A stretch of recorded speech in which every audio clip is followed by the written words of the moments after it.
espero conseguir fazer isso esse fim de semana, prometo.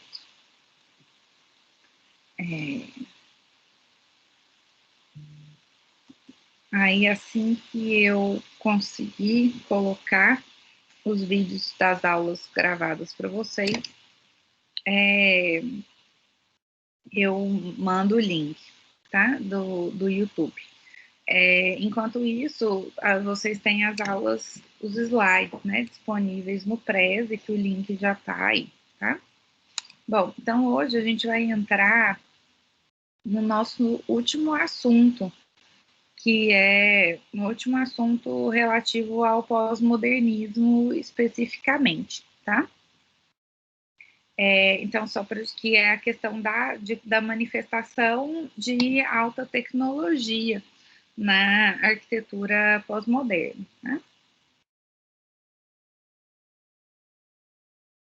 Bom, então, como a gente tem falado, gosto sempre de fazer essa retomada aqui, a gente está conversando sobre esse período, né, que se desencadeia logo após 1960, com a crise, que marca, né, a crise do modernismo, a crise definitiva do movimento moderno, e se inicia, então, esse período que vai passar a ser chamado de pós-moderno, de condição pós-moderna ou pós-modernismo, tá? Dentro desse pós-modernismo, a gente está estudando como diferentes vertentes e formas de pensar foram se desenvolvendo, né? E a gente falou de 4 vertentes arquitetônicas, que é inclusive o trabalho que vocês estão entregando hoje, né? 4 vertentes de pensamento, 4 vertentes arquitetônicas que se sobrepõem. Elas têm formas de pensar diferentes, né? Mas uma coisa elas vão ter em comum, que é algum tipo de relação e posicionamento em relação ao movimento moderno, tá? Principalmente porque eles estão buscando ser pós, né? Então, algo que vem após o movimento moderno, mas não só temporalmente após, né? Mas algo que se posiciona também em relação às posturas modernas, tá? A gente viu, então, já toda a questão referente à discussão da cidade, que é o lugar onde, de fato, se inicia essa discussão de crítica ao movimento moderno, principalmente a partir da crítica que se faz à cidade funcionalista, né? Depois a gente viu a manifestação historicista, então como que essa proposta de um olhar para o passado enquanto uma arquitetura que era mais rica em comunicação, que era mais rica em significados e que também tinha uma riqueza envolvida na tradição histórica, né, nos processos construtivos, nos processos projetivos, relacionados à tradição histórica da arquitetura. Então, a gente viu o desdobramento disso como uma alternativa ao modernismo, retomando principalmente, revogando, de certa forma, refutando uma das ideias chaves do modernismo, que era a ideia de que o moderno tinha que ser totalmente novo e que tinha que esquecer o passado, né? Então, o estilo internacional representou uma leitura simplista dessa ideia, né, de ruptura com o passado, e aí esse período historicista, então, busca retomar essa importância da tradição. Por outro lado, a gente viu algo completamente diferente, quando a gente falou da abstração formal e do Peter Eismann, porque, na verdade, ele vai falar que esse discurso modernista de ruptura com o passado não foi completo e que os modernos não foram totalmente modernos, né? Não propuseram exatamente o novo, o inovador, como o discurso deles propunha, né? E vai buscar, então, uma arquitetura que, de fato, consiga alcançar essa inovação e esse moderno que se encontrava, essa atitude moderna que teria sido alcançada no mundo das artes via o processo de abstração formal, né? E aí hoje a gente entra numa outra manifestação. Numa manifestação que ela não é necessariamente crítica do ponto de vista negativo, né, ao movimento moderno. Muito pelo contrário, vai haver aqui uma vontade de resgate. Então, o próprio Eisman está fazendo um resgate da arquitetura moderna, da essência da vanguarda, né, dos ideais de vanguarda, tá? O que é vanguarda, gente? Vanguarda são aquelas primeiras manifestações do movimento moderno. Então, os primeiros movimentos artísticos vinculados ao moderno, como, por exemplo, o construtivismo russo, o neoplasticismo, as próprias experiências da Bauhaus, tá? A arte cubista, né, que se desenvolve numa arquitetura purista, das primeiras obras do Le Corbusier, tá? Então, as primeiras ideias modernas a gente chama de vanguarda, né? Vanguarda é um termo para significar quem vai na frente, né? Quem inova e quem traz algo, algo novo, né? Vanguarda, de curiosidade, é um termo militar, né? Vanguarda vem de vanguard no francês, que era aquela nas batalhas, né, militares, é aquele grupo de militares que vai à fila da frente, né?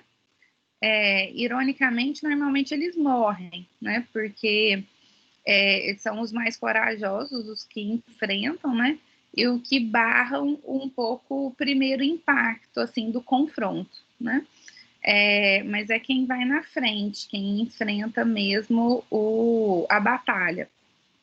Então, a vanguarda moderna, né, tinha todo esse espírito inovador, de trazer algo novo e de enfrentar quase que uma batalha mesmo com a tradição, ou com o status, não necessariamente com a tradição, acho que é mais apropriado se a gente falar com o status quo, né, a forma tradicional que estava se pensando na arquitetura naquela época, principalmente a arquitetura eclética. Então, a vanguarda ela tem um espírito inovador, um espírito de busca do novo, de busca de renovação importante, e que uma das críticas que vai se fazer no pós-modernismo, que principalmente quem faz essa crítica é o Eisman, e agora, né, os arquitetos da alta tecnologia, é de que esse espírito do novo teria se perdido um pouco, né? Então, quando eu crio um estilo internacional, uma linguagem arquitetônica que passa a ser reproduzida como uma moda, né? Como que assim, uma linguagem que a arquitetura tem que reproduzir, tem que repetir para ser considerada, né, arquitetura moderna, o sentido de moderno se perdeu, tá? Porque o que é moderno? Moderno é novo. Moderno é o que está buscando sempre o novo e a renovação. Então, se de repente eu tenho uma reprodução constante de uma mesma arquitetura, né, que é o que o estilo internacional promoveu, então cadê esse espírito de novo? Cadê esse espírito de renovação constante, né? Que é a própria essência de ser moderno, tá? Então, tanto é isso que o Eisman está fazendo, né, na abstração formal, está tentando recuperar essa essência de vanguarda, essa essência de inovação, e é isso que a gente vai ver agora também, falando dessa manifestação via alta tecnologia, entre esses arquitetos dos anos 60, tá? Eles querem recuperar aquela ideia de inovação e de renovação, né, das vanguardas, tá? E principalmente essa relação com a expressão tecnológica, que era essencial ao início do movimento moderno, tá? Só que de uma forma, então, inovadora, né? Ao invés, falando assim, quais seria, e até um pouco de um ponto de vista utópico, né?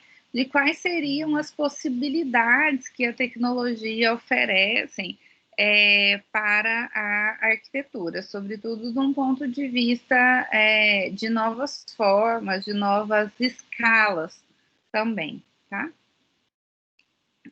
Então, a saída, essa relação, essa expressão tecnológica, ela é contínua, ela é um processo longo, persistente na arquitetura.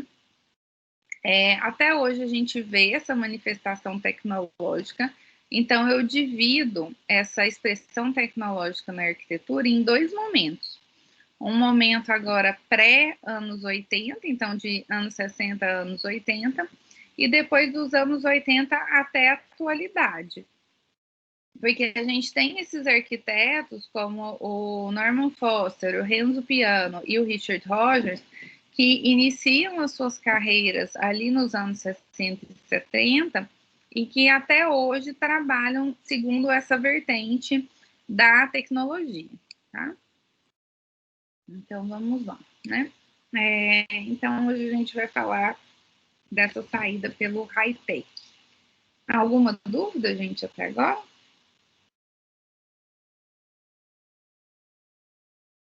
Por aqui tá ok. Então, a gente vai falar da primeira expressão dessa arquitetura via alta tecnologia, que se dá em torno de 1965 e 1977. Tá? Então, essa relação com a tecnologia e a sua expressividade estética, como eu falei para vocês, sempre tiveram, né, no cerne, no centro das primeiras propostas modernas, tá? Então, esses daqui são exemplos da expressão arquitetônica do construtivismo russo, né? Então, essa busca mesmo de uma expressão, muito essa relação de que a forma depende da estrutura, né? E que o trabalho estrutural é expressivo, ele é plasticamente expressivo, né? Então, isso estava muito presente no construtivismo russo, a gente vê aqui, né, na famosa torre de homenagem à Internacional Comunista, e outras obras, então, do construtivismo, né? Então, essa relação estética com a tecnologia, ela é uma das essências, ela está na essência do movimento moderno, e nesse espírito inovador, isso é muito importante, nesse espírito inovador do movimento moderno. Então, quando a gente entra aqui no pós-modernismo, qual que é a crítica da alta tecnologia, dessa expressão high-tech ao movimento moderno? Porque eu estou falando para vocês que todas essas vertentes têm uma espécie de crítica ao movimento moderno. Então, qual que é a crítica deles, né? É que essa essência de renovação, com base no espírito da inovação tecnológica, teria se perdido um pouco, né? Então, eles querem retomar essa ideia de inovação constante, né? Que a tecnologia oferece, e esse espírito de inovação da vanguarda. Então, de 1965 a 1977, nesse contexto de revisão do modernismo e do pós-modernismo, vai aparecer uma primeira expressão, né, de renovação desculpa, um primeiro momento de renovação da expressão tecnológica, com alguns grupos, né, que se destacam nesse processo. O grupo Arquigram, né, isso aqui tudo vocês já devem ter visto lá no TH5, vocês viram? Sobre o Arquigram, os metabolistas japoneses. Depois a gente tem a arquitetura de mega estruturas dos anos 70, que vai ter como principal exemplo o Centro Georges Pompidou, né, na França. Bom, alguns outros, uma outra referência muito forte para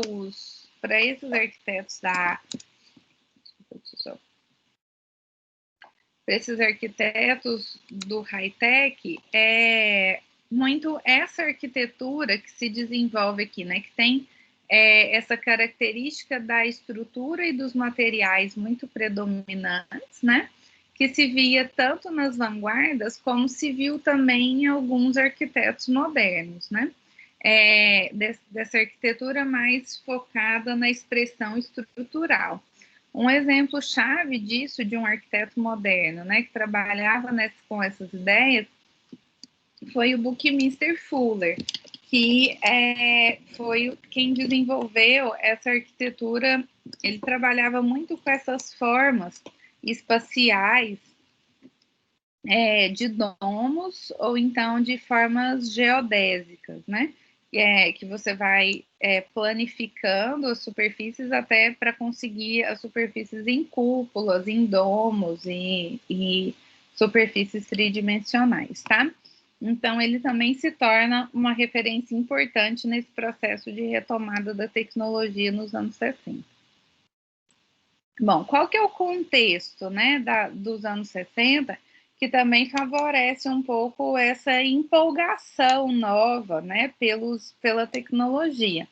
Então, quando do início no movimento moderno, essa manifestação positiva em relação à tecnologia vinha muito do processo de industrialização, né? Então, o início da industrialização, o surgimento da máquina a vapor, o automóvel. Então, as fábricas, né, com linha de produção, no sistema fordista e taylorista. Então, tudo isso influenciava muito o pensamento da arquitetura moderna no início dos anos 20. Aqui, nos anos 60, a gente vai ter uma nova empolgação, digamos assim, né, pela alta tecnologia, que também é, de certa forma, desencadeada pelo contexto de época, né? Que era muito desse pensamento positivo em relação, de novo, à ciência e ao que a tecnologia proporcionava, né? O contexto dos anos 60, a gente tem, né, a Guerra Fria, em que você tinha toda aquela história da corrida armamentícia, da corrida espacial, né? Então, a disputa entre Estados Unidos e Rússia, de que, né, quem vai lançar o primeiro satélite, quem vai conseguir chegar primeiro na Lua, quem que vai pisar primeiro na Lua, né? Então, todo esse desenvolvimento, isso desencadeia todo um pensamento positivo em relação à tecnologia e um grande desenvolvimento tecnológico também, né? Esse desenvolvimento tecnológico, ele vai passar para o desenvolvimento da indústria de bens de consumo, né? E do desenvolvimento de novos materiais e novas tecnologias. Então, esse contexto positivo em relação à tecnologia acaba influenciando novamente a arquitetura, tá? Então, vocês já viram o Arquigram? Vocês já viram o Arquigram no TH5? Vocês estão lembrados? Sim, eu lembro. Sim. Sim. Uhum. Só um minutinho.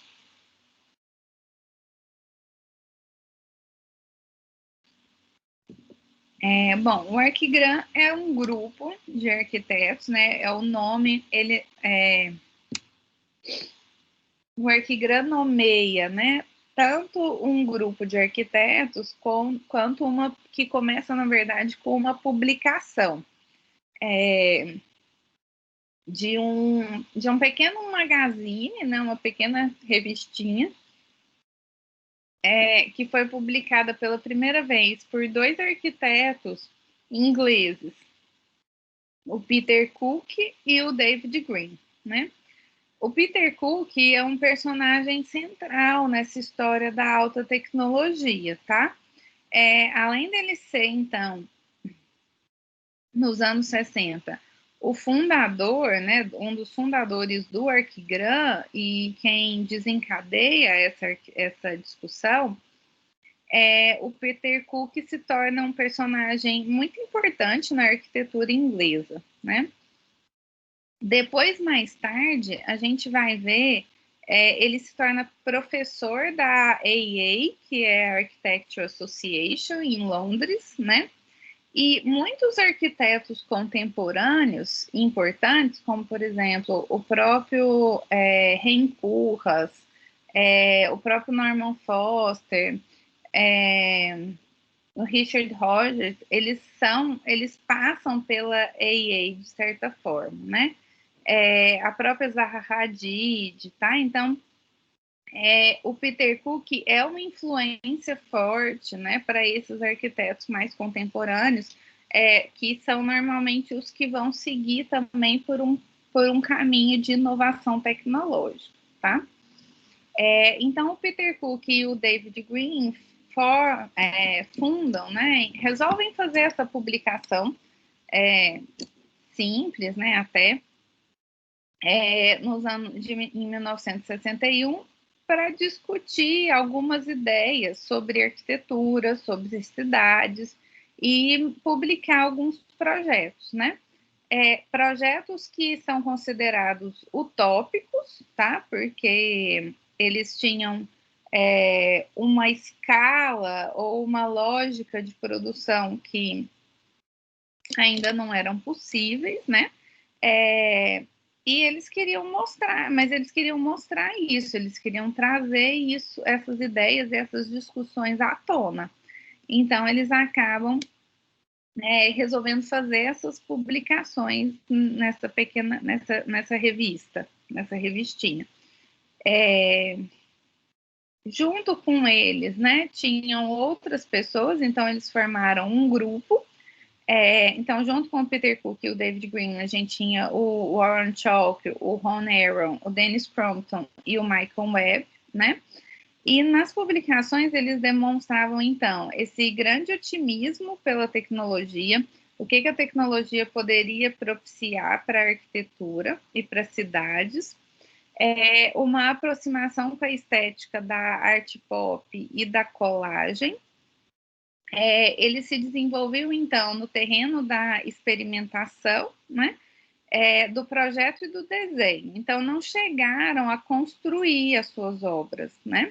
Justamente porque elas tinham uma escala de projeto muito utópica, eles trabalhavam com a escala da cidade mesmo, quase.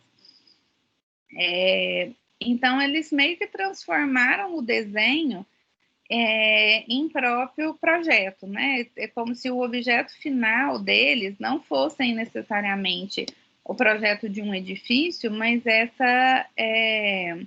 mas o projeto no nível ainda de desenho, né? Bom, então eles tinham, né, bem essa característica de muito relacionada a essa coisa do pop, né, na época. Então eles traziam essa estética mais pop, uma estética meio hippie também, em alguns momentos, né? E eles trabalhavam em duas escalas. Tem duas discussões muito interessantes que o Arquigram vai fazer. A primeira ideia era aproximar um pouco a arquitetura da lógica de produto de consumo. Então, o que eles falam? Assim, olha, o Le Corbusier falou para a gente da possibilidade de pensar a arquitetura no mesmo processo de projeto da indústria, né? Então, eu pensar a arquitetura como... Quando Le Corbusier falava assim, vamos fazer a casa como se fosse uma máquina de morar, tem várias implicações nesse termo, né? Então, é máquina de morar porque ela deveria ter um funcionamento e um mecanismo claro para facilitar a vida das pessoas, para facilitar o processo de moradia, mas era máquina de morar também porque ele queria que o processo construtivo pudesse ser pensado segundo uma lógica da industrialização, principalmente uma lógica de padronização, tá? E o Le Corbusier já falava da possibilidade de pensar a casa num sistema de produção em série, né? Como que isso seria possível no pensamento do Le Corbusier, né? Com o uso, por exemplo, de pré-moldados, né? Ou então de uma sistematização do processo de construção para poder conseguir essa ideia da casa de uma forma de ser produzida em série. Dentro agora do contexto de desenvolvimento da indústria para bens de consumo, né, que é o que o pessoal do Arquigram está vivendo, eles vão levar essa ideia de casa, né, como algo produzido em série pela indústria para um outro nível, né? Eles começam a pensar assim, olha, vamos, tipo, elevar a décima aí essa ideia que o Le Corbusier tinha sobre como é que a casa podia ser produzida na indústria, né? Então, será que hoje a indústria não conseguia de fato produzir casas industrialmente, né? Então, pensar a arquitetura como numa escala de bem de consumo mesmo. Então, eles tinham uns projetos muito legaisinhos, assim, tudo meio utópico. Eu adoro o Arquigram, eu acho uma coisa assim, meio Jetsons, sabe? Jetsons não é da época de vocês mais, né? Eu era uma criança que assistia os Jetsons, né? Mas acho que vocês já assistiram outras coisas. Eu esqueço que vocês são bem novinhos ainda. Professora, mas pior que na infância da Maria que passava Jetsons na TV. Muita gente aqui assistiu. Eu assistia. Eu adorava. Eu também, era Eu perfeito. também. Então, lembra muito, assim, o Arquigram me lembra muito os Jetsons, assim, né? Esse mundo meio utópico da tecnologia. Então, eles pensavam assim, olha, será que a indústria hoje, ela não consegue fazer uma casa que pode vender no supermercado? Então, igual eu vou no Carrefour, né? Ou eu vou numa grande loja de departamento e compro uma geladeira, será que eu não podia lá comprar uma casa, né? Então, como é que seria essa casa? Então, eles pensavam, né? Eles também são muito influenciados quando isso vai. Tem apesar de eles serem ingleses, eles têm uma referência americana daquelas ideias que os americanos fazem muito, são viagens de trailer, né? Viagens de carro pelos Estados Unidos, carregando o próprio trailer, né? Para poder conhecer vários lugares.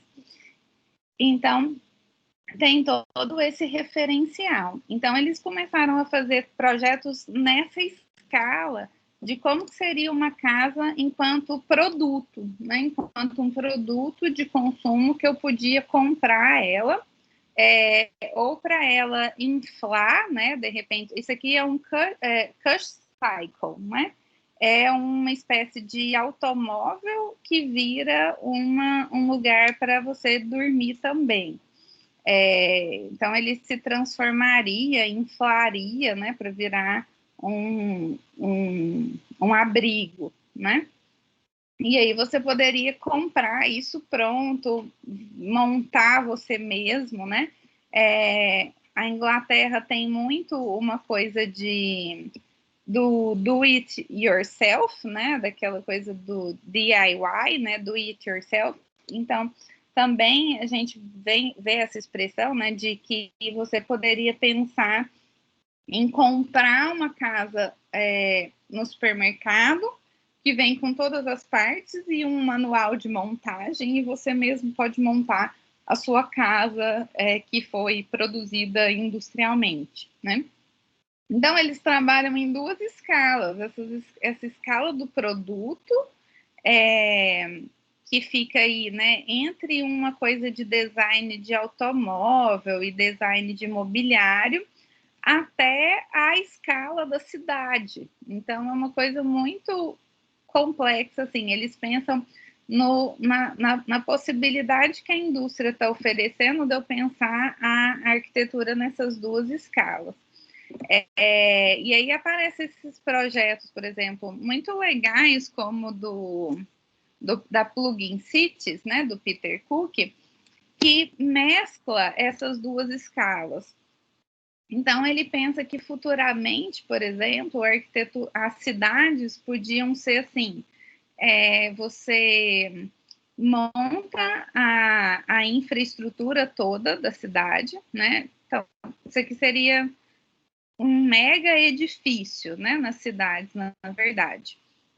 Então, você montaria toda a estrutura, que são essas partes verdes, né? Junto com essas estruturas, você tem aqui, ó, em roxinho, todo o sistema de circulação vertical, né? Então a gente viria e ofereceria a grande estrutura do edifício, as estruturas de circulação e lajes, né? E toda a parte de infraestrutura de tubulação, né?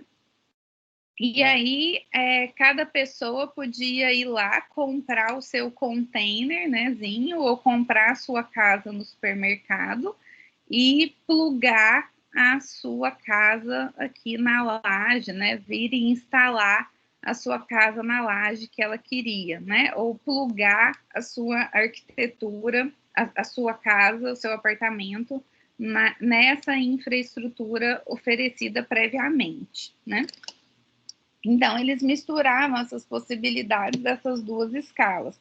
Então, uma escala de consumo, de produto de consumo, que seria a casa, e essa grande máquina da mega edificação, né, ou da escala da cidade, tá? E aí você iria juntando depois, né, essas megas estruturas entre si, para formar essa cidade, uma cidade inteira, segundo essa lógica, né?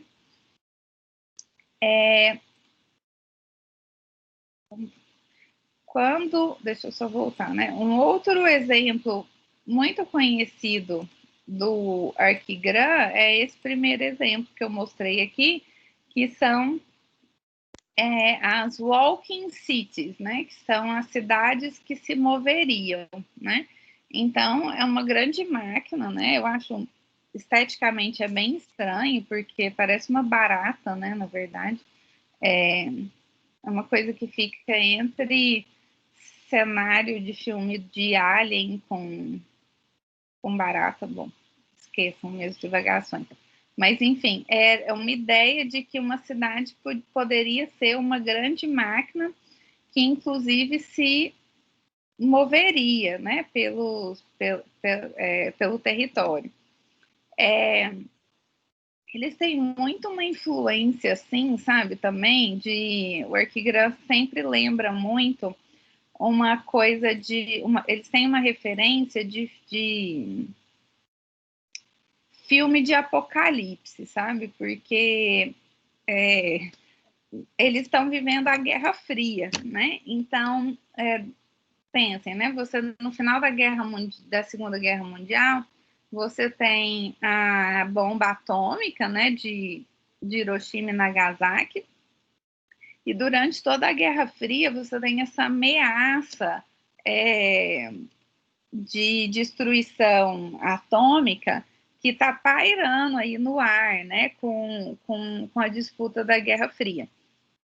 Então, eles tinham mesmo, eles também tinham esse pensamento meio de propor soluções nesse cenário de uma terra meio arrasada, sabe, por esses processos de destruição em massa que eram possíveis para essa época. Então, tudo isso mescla, né, vai aparecer na obra do Erkgram, que é muito legal e muito rica de estudar, mas infelizmente não dá tempo da gente ver tudo, né? Então acho que o que fica é isso, nessa busca de novo dos potenciais tecnológicos que se pode trazer para a arquitetura, né? Então, o que a tecnologia pode permitir para a arquitetura? No Japão, isso também vai ser visível, né? Vai haver essa manifestação também semelhante, só que aqui eles conseguem sair um pouquinho, apesar de poucos exemplos, né? Construídos, a gente vai ter, por outro lado, exemplos construídos seguindo essa lógica de projeto, né? Um dos projetos mais conhecidos, né? Dessa manifestação japonesa. Então, é esse prédio dos metabolistas japoneses, que tem essa ideia parecida com essa da Plug-in City ali do Peter Cook, né?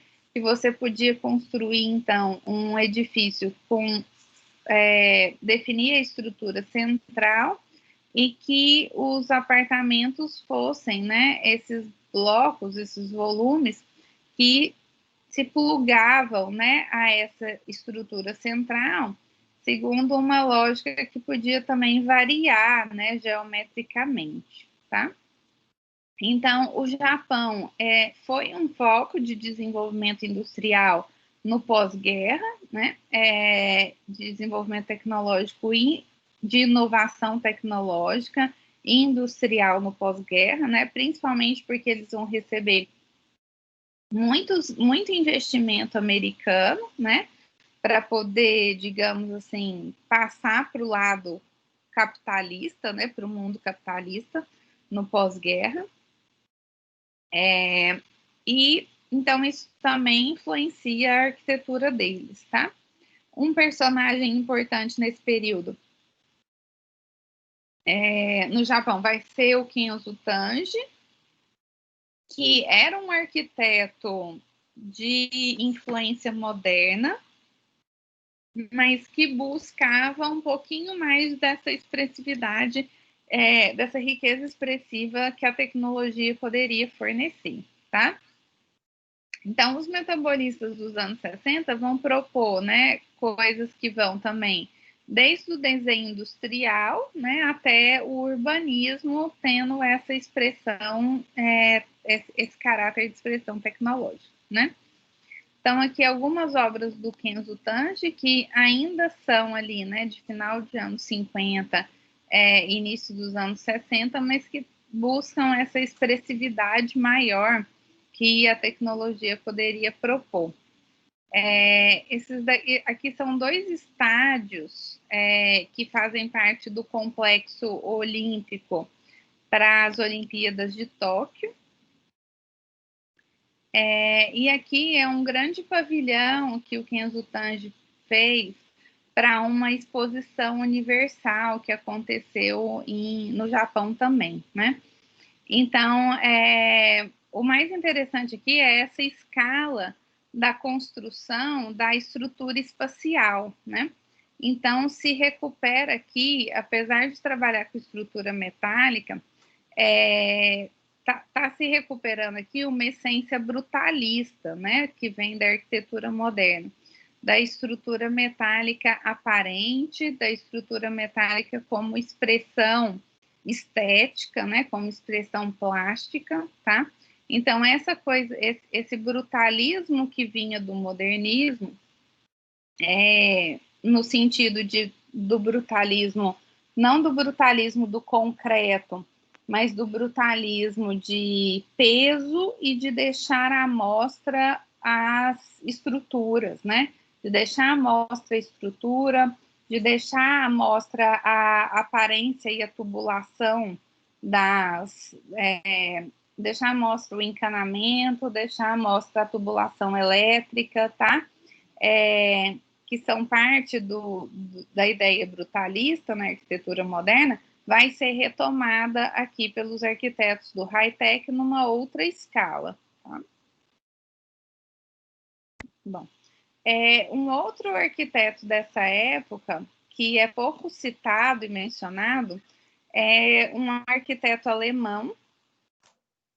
Alguns anos atrás, depois eu tenho que até conferir, o Frei Otto ganhou o Pritzker de arquitetura, né? E ele demorou, assim, ele é um arquiteto muito mais antigo, por exemplo, do que a própria Zaha Hadid, o Ren Koolhaas, esses arquitetos contemporâneos que ganharam o Pritzker primeiro, né? Então, o Frei Otto ganhou um Pritzker ali tardio, mas muito merecido também. Ele tem uma arquitetura muito bonita e que trabalha com essa expressão da tecnologia nesse período também. Então, a Alemanha também, né, é um centro de novo desenvolvimento, principalmente a Alemanha capitalista, né, ocidental, vai ser também um polo de desenvolvimento tecnológico nesse período, e o Frei Otto, ele trabalha com essas estruturas tensionadas. Então, ele é um dos primeiros arquitetos que vai buscar tirar partido dessa coisa das estruturas de tensão, né? Dessa arquitetura, da força de tração, de trabalhar com estruturas tensionadas, né? Não sei se vocês já viram essa obra, né? É o Estádio Olímpico de Munique. Já vi? Vocês já tinham visto o Frei Otto alguma vez na vida?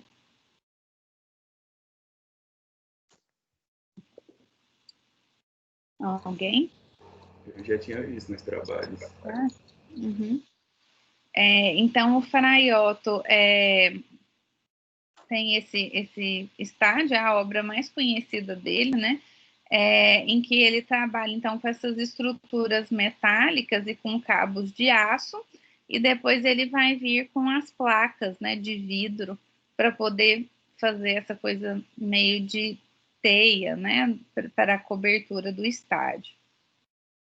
E ele trabalha muito com esse estudo das superfícies tensionadas. Então, ele vai trabalhar muito com modelos com pequenos protótipos e modelos para estudar as cargas tensionais, né, ligadas à estrutura e qual que seria a superfície formal que deriva dessas tensões, dessa tensão estrutural, né?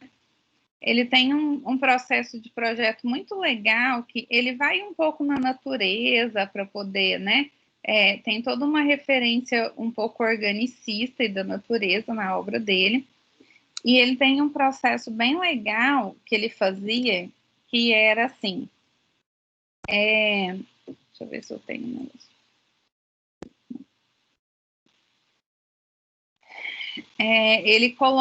Ele fazia as estruturinhas metálicas dele aqui, né?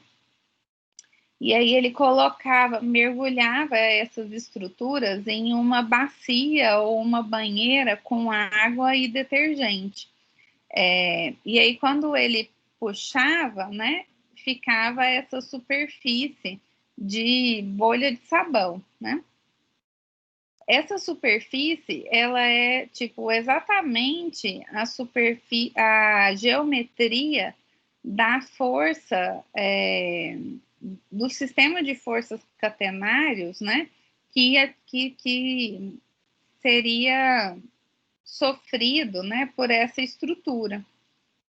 Então ele queria descobrir mesmo, né? A forma dessa superfície estruturalmente para poder aplicar ela na cobertura, né, nas suas coberturas e nas suas formas edificadas.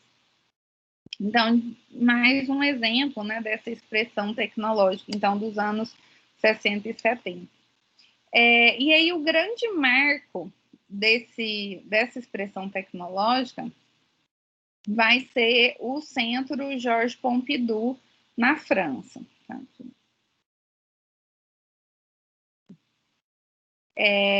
Então, vocês já viram, né, essa obra também. Essa obra é um centro cultural, tá? Construído, então, a gente vai falar de novo sobre ela num outro contexto, né? No contexto dessa arquitetura, da arquitetura do espetáculo e no contexto das cidades, mas foi objeto de um concurso em Paris, e aí quem venceu esse concurso foram 2 jovens arquitetos, né? Formados há pouco tempo, inclusive um deles formado na AEA, né, na Architecture Association, e influenciado muito por essa arquitetura do Arquigram, que foram o Richard Rogers e o Hans Piano, né? Então, eles trouxeram para esse edifício toda a lógica de pensamento do Arquigram, né? Então, é como se eles finalmente tivessem materializado esse pensamento tecnológico da Inglaterra e do Arquigram dos anos 60 e 70, né? Então, o que eles fazem? É um grande edifício que é uma caixa, né, na verdade, e aí eles jogam toda a estrutura e a infraestrutura do edifício para fora, né? Ele funciona como um exoesqueleto, né? Como se ele tivesse um exoesqueleto. Toda a estrutura e a parte funcional do edifício vai para fora, e aí, porque dentro eles precisavam de um espaço livre, né? De planta livre, porque é um centro cultural.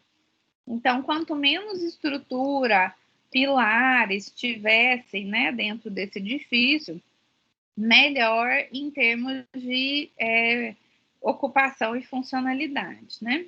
Então, ele parece mesmo, né, um esqueleto, né, de fora. Tem toda uma referência, então, não só do Arquigram, mas da própria arquitetura brutalista do movimento moderno, né? Porque o brutalismo inglês, ele falava disso, de deixar os elementos funcionais e técnicos do edifício aparente, e aí eles levam isso a uma outra escala, que é não só deixar aparente, mas levar para a fachada do edifício, né? Então, além de todo o sistema aqui, né, de estrutura, contraventamento, né, do edifício, você tem também a circulação vertical, né? Então, você tem isso aqui são escadas rolantes que vão levando de um pavimento ao outro. A circulação horizontal também nesses tubos aqui, externos. E do outro lado, né, da fachada desse edifício, ficam todas as tubulações, né? Ficam amostras todas as tubulações de sistemas necessários para o edifício. Então, tubulação de ar-condicionado, tubulação de esgoto, tubulação de água e etc. e tal, né? Outros arquitetos, outros projetos dessa época, né? Então, a partir daí se destacam esses arquitetos dentro da expressão tecnológica, principalmente o Hans Piano, o Norman Foster e o Richard Rogers, tá?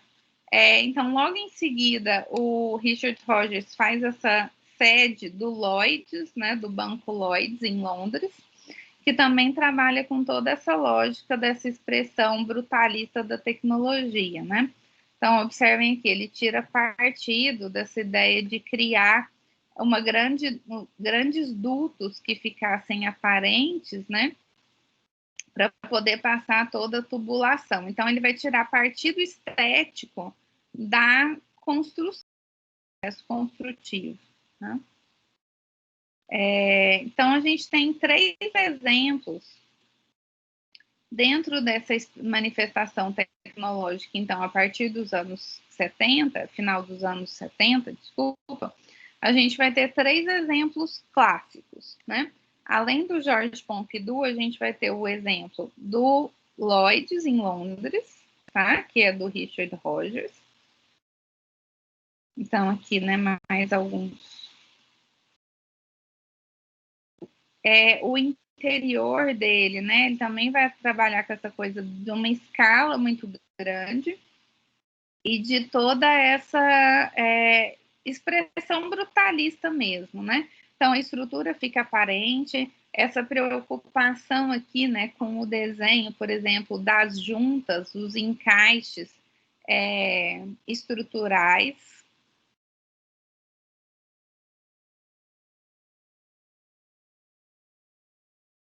O maquinário, né, fica aparente, então ele tira partido estético dessa tecnologia construtiva. Tá?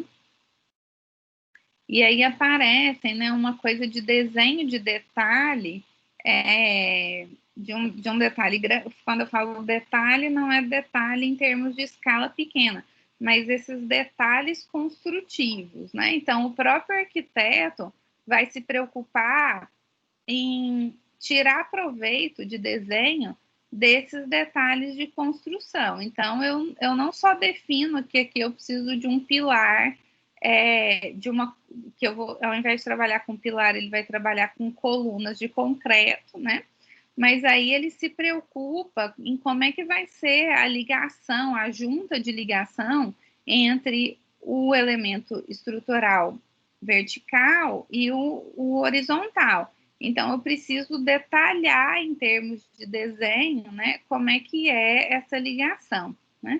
Então, tem toda uma preocupação de detalhe de desenho que é muito interessante nessas obras de alta tecnologia, tá?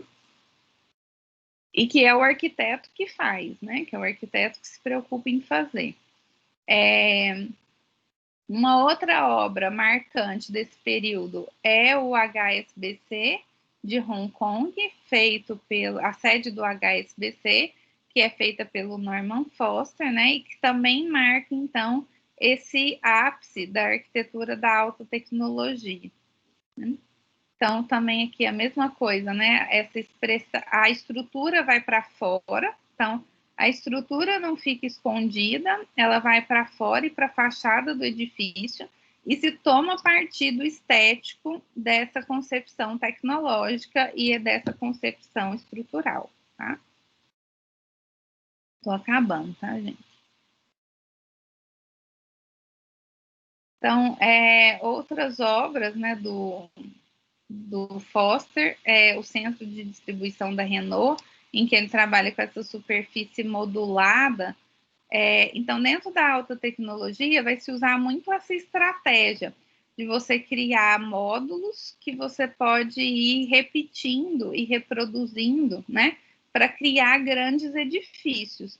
Então, isso vem do Archigram, né, essa noção de módulos que funcionam autonomamente, né? Aqui você tem, ele pensa a estrutura, a cada ponto aqui, em alguns pontos desses pilares aqui, você vai ter também o encanamento de água pluvial embutida, vai ter outros encanamentos de sistema embutidos aqui, e aí você pode reproduzir esse sistema em uma escala maior, né? Então, tudo pensando na lógica do programa. Então, é um centro de distribuição de veículos, então você precisa de uma lógica de construção rápida e precisa de uma lógica também de expansão, né? De que isso possa ser depois, possa crescer depois, né? Possa ser expandido. Então, com essa lógica do módulo que vai se repetindo e encaixando, você alcança essa possibilidade também.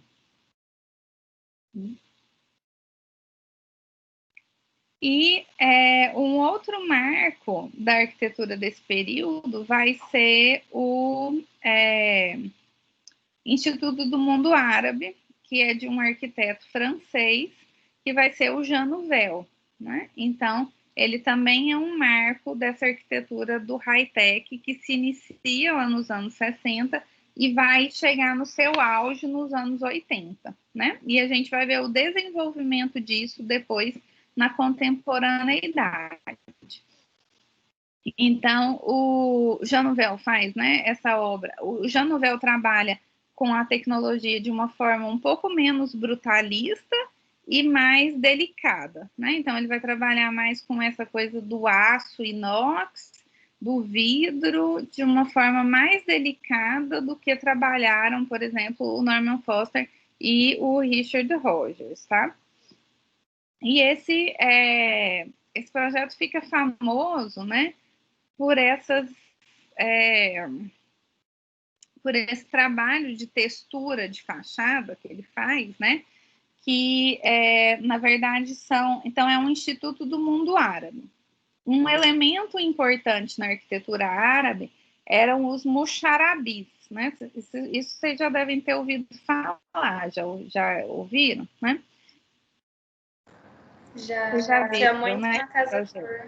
Isso, os muxarabis são treliças de madeira, né, que se usam muito na arquitetura árabe, na arquitetura moura, e acaba chegando no Brasil via influência colonial, né? Então, em algumas casas mineiras da época da mineração, a gente encontra esses exemplos, né? Então, se colocavam esses muxarabis nas varandas e nas janelas, porque a mulher não podia ser vista dentro de casa pela rua. Então, os muxarabis permitiam que elas tivessem uma visualização da rua sem que as pessoas vissem elas, né, dentro de casa. Então, o Jean Nouvel vai trazer essa ideia do muxarabi para a fachada desse instituto, desse prédio do Instituto do Mundo Árabe. Então, ele vai fazer todo esse desenho, ele faz esse desenho, né? Deixa eu ver que dá para ver melhor. Então, esse desenho que parece um trançado, né, de uma cestaria, só que ele é com um material metálico, e a ideia do Jean Nouvel aqui foi usar a tecnologia, ele usou células fotovoltaicas, né, que seriam semelhante um pouquinho a um tipo de mecanismo de máquina de fotografia, né? Só que a ideia é de que esses buraquinhos eles iam se fechando de acordo com a incidência solar, né? Então, era fotossensível, e aí, à medida que o sol ia penetrando, esses buraquinhos iam se fechando, né? Não deve ter funcionado nem um ano, né? Porque essas coisas muito altamente tecnológicas, se não tiver manutenção, né, elas deixam de funcionar. Aqui dá para ver, ó, que tem graus de fechamento, tá vendo? Aqui tá aberto, aqui já tá fechado, aqui tá semi-fechado, né? Hoje em dia, eu não sei se eles consertaram, mas alguns anos atrás, que eu tive a oportunidade de ir, não estava funcionando, não, né? Então, essas coisas exigem manutenção, ainda mais em edifício público, né? Então, fora do país é assim também. Mas, enfim, a ideia é interessante e foi bem inovadora na época, tá? Bom, gente, por hoje é isso, então. Então, a gente vê esses 3 edifícios que marcam aí, né, a tecnologia na arquitetura. E deixa eu parar a gravação. Dúvidas? Não. Tá. Não, professora.